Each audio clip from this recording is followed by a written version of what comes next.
Yoga, afinal, o que é? Sabe aquela dúvida que sempre fica no ar? É só um exercício para ficar mais flexível? Uma filosofia de vida? Ou será que é, no fundo, uma religião? A fronteira entre essas coisas pode ser bem confusa. Hoje a gente vai mergulhar nisso para ver se, no final das contas, uma coisa e outra é outra. Para muita gente, quando se fala em yoga, a primeira imagem que vem à cabeça é essa aqui, né? Uma postura super elaborada, que exige um equilíbrio, uma força absurda. É essa visão do yoga como um treino para o corpo, um exercício físico e ponto final. Mas será que é só isso mesmo? Será que a prática termina ali, no tapetinho? Ou será que existe algo mais profundo acontecendo? Uma filosofia que guia tudo isso? Ou quem sabe, se aproxima do que a gente chama de religião? É essa questão que a gente vai investigar hoje. Para a gente entender isso, vamos voltar para o começo de tudo, as posturas, os famosos asanas. E a origem deles, olha, pode ser bem surpreendente para quem acha que yoga é só uma aula na academia. Olha só que interessante, a própria palavra asana, lá no sânscrito, na sua origem, não queria dizer exercício. O significado era postura meditativa. A primeira postura que se tem notícia, a lótus fácil, não foi criada para alongar nada. O objetivo era bem claro: deixar o corpo estável e confortável para que a pessoa pudesse meditar por muito tempo. O foco era completamente outro.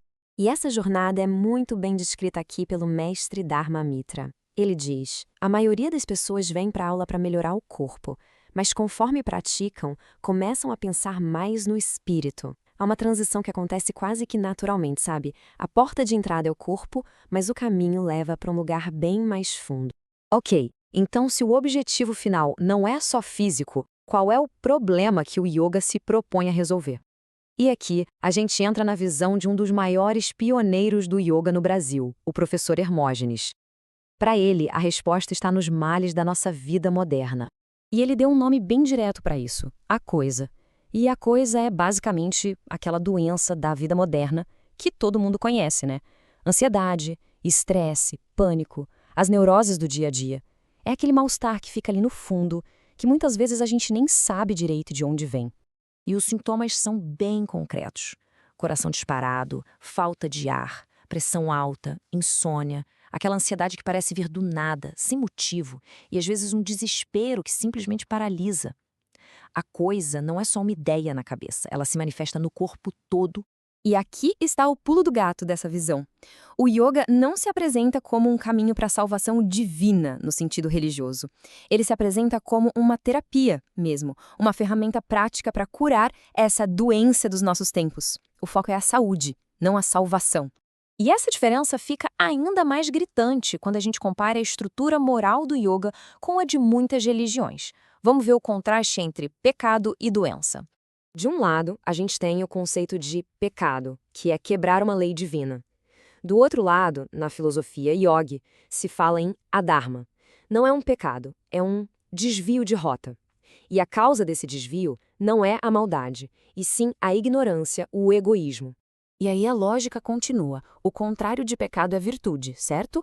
Agora, o contrário de adharma não é virtude, é saúde. E não é só saúde do corpo, não. É saúde no sentido mais amplo que se pode imaginar. Sabedoria, verdade, um bem-estar completo. E o próprio Hermógenes resume isso de um jeito genial. Ele diz: o que se opõe ao pecado não é a virtude, mas a saúde, a sabedoria ou a verdade. Para pensar nisso. A questão deixa de ser bom contra ser mal e passa a ser saudável contra ser doente. Muda tudo. E a consequência disso é gigantesca na forma como se enxerga as pessoas. Quem erra o caminho não é um pecador que merece julgamento e ressentimento. É visto como alguém que está sofrendo, que precisa de compaixão, de ajuda. Basicamente, alguém que precisa de cura. Tá, beleza. Mas e Deus?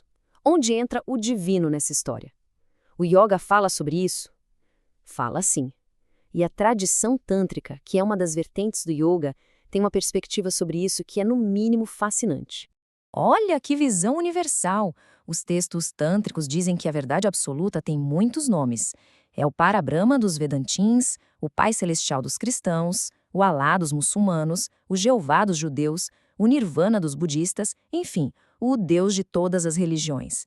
A ideia é que, no fundo, todo mundo está falando da mesma coisa, só que com nomes diferentes.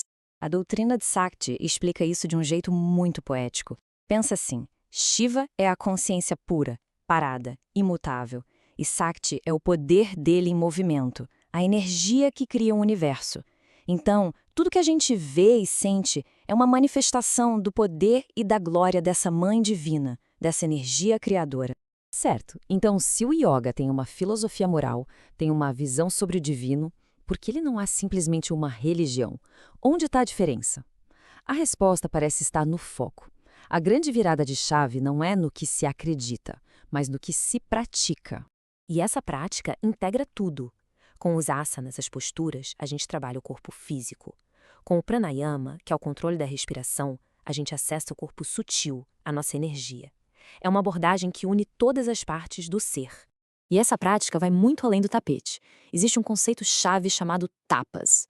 Às vezes traduzem como austeridade, mas não é sobre sofrer. É a ideia de aceitar os desafios da vida sem reclamar e usar esses perrengues como combustível para construir paz interior e equilíbrio. E assim a gente chega no ponto central. O caminho do yoga não é sobre aderir a um conjunto de dogmas ou crenças fixas. É muito mais sobre a experiência pessoal, diária. E essa prática constante, esse compromisso com você mesmo, tem um nome: sadhana.